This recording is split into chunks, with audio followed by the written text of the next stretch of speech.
What's going on, Safemoonarmy, Safemoon family? Thanks again for joining me for yet another video. If you are new here or have not subscribed, subscribe, smash that like button, share with all your friends. Just so you know, I am not a financial advisor. Anything you hear or see in this video is not financial advice. On today's show, we are going over the true Web 3.0 telecommunications network that uses proprietary technology that outperforms what's currently available right now. So strap in because here we go. Before we dive into the meat and potatoes of this video, I wanted you guys to hear what John Karony said on Sunday at the AMAs. This pertains to what we're going over on today's video. Now, I want you guys to know I did edit this down a little bit before we jump into it, so I wanted you guys to hear how he said it, but just a little bit quicker, and I cut out some things that I didn't think pertained to today's video, so I just made it a little bit more compressed. So when asked, what else are you working on? John Karony responded with this. The other thing we're working on is a true Web3 telecommunications network that uses proprietary technology that outperforms what's currently available right now. We're tying that into our Safemoon blockchain. So it's a truly decentralized internet. And it's a mesh network system that has a broader,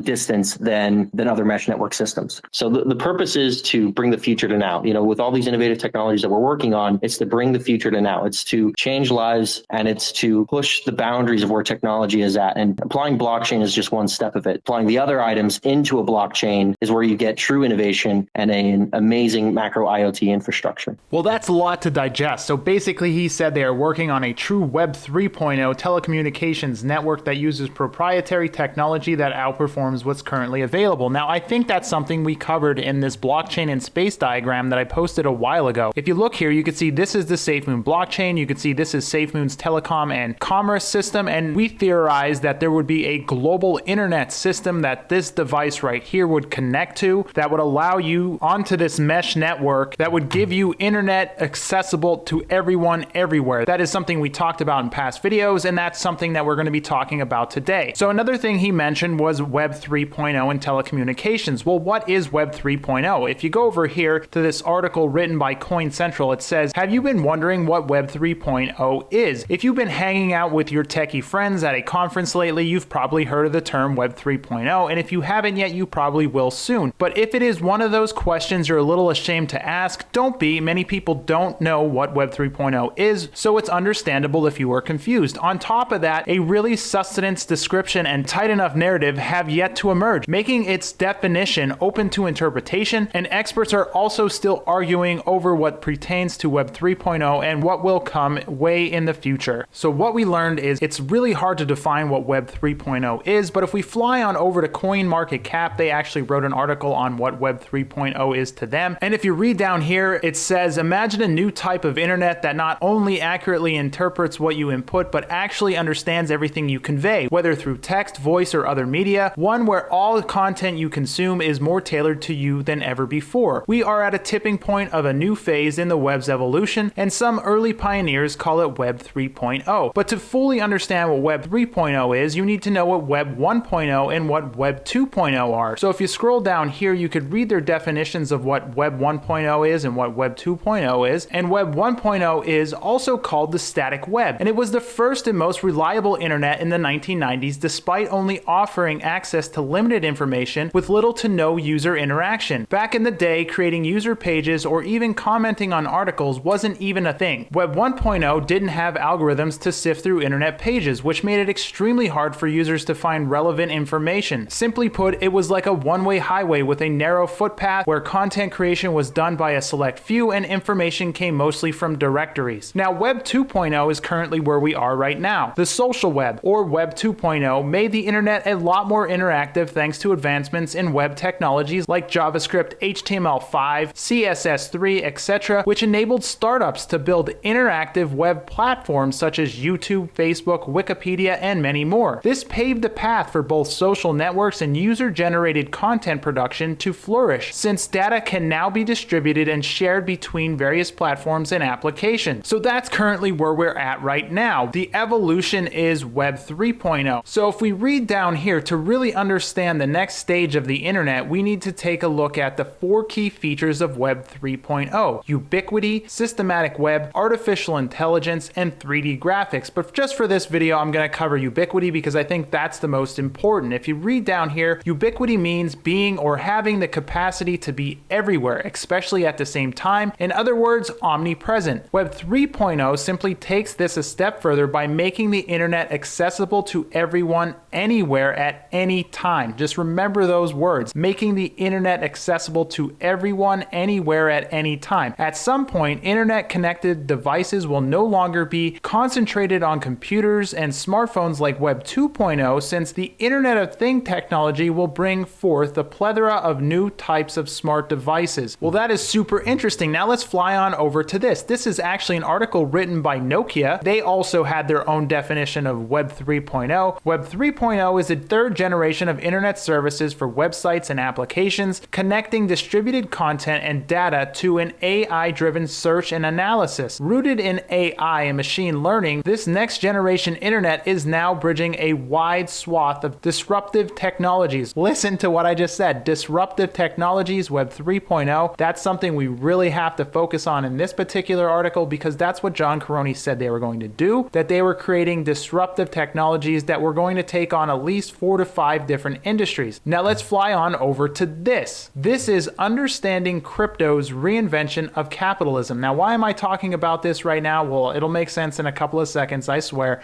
Companies such as Amazon, Microsoft, IBM, Google, and Alibaba dominate Web 2.0's open application ecosystems. Data from Synergy Research Group published by The Economist show that these 5 companies control roughly 2/3 of the worldwide cloud services, so they are really controlling what you guys see. Thus, the power of Web 2.0 sits in a few companies and their national governments. So based on what we read, these could be the industries that Safemoon wants to disrupt with their innovative technology. Now let's fly on over to this. So now that we have a general idea what Web 3.0 is, how is Safemoon going to apply it to the telecommunications industry? Well, we first have to know what the telecommunications industry is. What is the telecommunications industry? The telecommunications industry is made up of cable companies, internet service providers, satellite companies, and telephone companies. Telecommunications is defined as communicating over a distance. The industry's origin can be traced to the postal courier services. Now, if you scroll down here at the bottom, I think this is one of the most important parts of this. The way forward, shortcomings in the industry are still prevalent throughout the world. There is a known difference in the quality of telecom services between various countries around the world. However, there is a scope for improvement even in developed nations. Technological advances will help in overcoming all these challenges. Telecommunication plays an extremely important role today. There are tremendous innovations and competition within the industry. Product innovation and mergers and acquisitions will only help enhance the growth and success in the industry. The demand for the services of the industry is growing day by day, which opens up many opportunities for investors. The industry is extremely stable, even during times of recession, which helps it attract investors. So that is very important to understand. This is a growing industry. Well, how big is this industry? Let's fly on over to this. This is the telecom service market report scope for global revenues in the world. So if we read down here, it says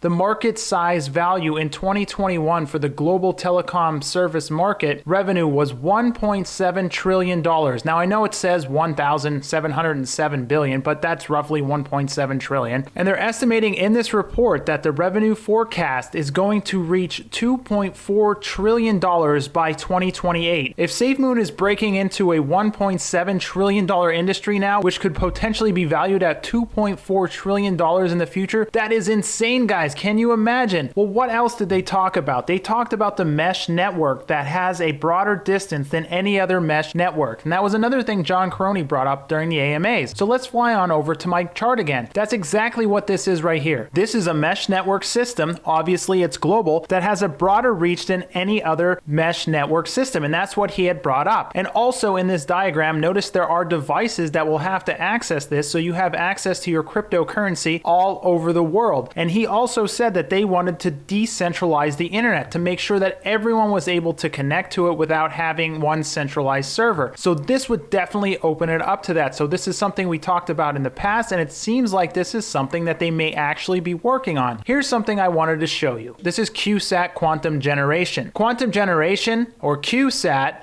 is transforming our global infrastructure in quantum communications, space-based banking, exchange, data storage, and more with QSAT blockchain satellite constellation. Now, what I said there was a blockchain satellite constellation. So this isn't a new idea, but it's not something that we have seen yet. If you read down here, it says QSAT blockchain satellites, ubiquitous infrastructure. That's something that we covered for Web 3.0, how it's going to be ubiquitous. That is extremely important to pick up on, guys. Now, if you read down here, it says QSAT blockchain constellation and QG, Spectrum, and QSAT proprietary architecture transforms global communications, internet, and data storage, powered by the qubit blockchain and the QG graphite technology using particle streams instead of EM waves for satellite-to-satellite telecommunications and QG detectors. The constellation will deliver an unsurpassed combination of capacity, speed, security, resiliency, latency at low cost, creating QG quantum generation faster than 5G. And it seems like this is the realm that Safemoon is getting into based on what John Karony said at the AMAs. And here's something also that QSAT is working on. It's called the Q phone. QG space-based mobile, connected all the time, securely and privately. By connecting directly to an existing mobile phone, QG Mobile will have the lowest customer acquisition cost. QG blockchain phone, notice what I said there, a blockchain phone, quantum mesh network will scale and balance data transmission and dynamically switch between ground and orbital nodes or peer-to-peer for autonomous incentivized communication platforms. The QSAT mesh network access will not be necessary at all times. Nodes. Wow, this seems very familiar. I believe that this is the next step that we'll be hearing from Safemoon. They did talk about having a proprietary technology that outperforms what's currently available right now. Well, what is a blockchain phone and how does it work? Everyone is a node. Your data is a block and it all forms a chain. Yeah, it's complicated, but it doesn't seem so complicated now hearing what Safemoon had to say, and that's all I have to share with you guys today. If you liked it, subscribe, smash that like button, share with all your friends, and I'll see you in the next video.